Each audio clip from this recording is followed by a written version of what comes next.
Sasniegusi ziņa, ka Amerikas Savienotajās valstīs 95 gadu vecumā mūžībā devies dziedātājs un dziesmu autors Ilmārs Dzenis. Zināms, ka viņš miris 15. septembrī un guldīts zemesklēpī ASV latviešu brāļu kapos Katskilos, netālu no Ņujorkas, blakus savai mātei un sievai.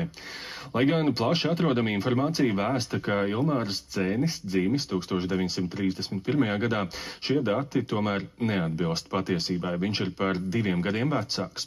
To apliecina ieraksts baznīcas grāmatā. Ilmāra māte savulaik dzimšanas gadu mainījusi, lai paglābtu dēlu no iesaukšanas Vācu armijā.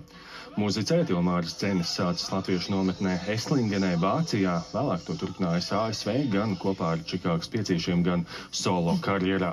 Koncertējis latviešu publikai visos kontinentos, pēc neatkarības atjaunošanas vairāk kārt viesojies Latvijā, pulcējot pilnas zāles un estrādes. Padomju okupācijas laikā Dzeņa ieraksti nekur publiski neskanēja un skaņu plates bija atzītas par ideoloģiski nevēlamām.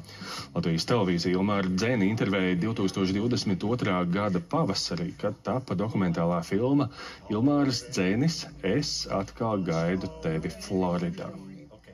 Dzīve ir tik skaista, cik skaistas ir atmiņas. Ja tev atmiņas ir labs, tad ir viss ok. Turieties braši, turpiniet dziedāt. Pacietu oglījā.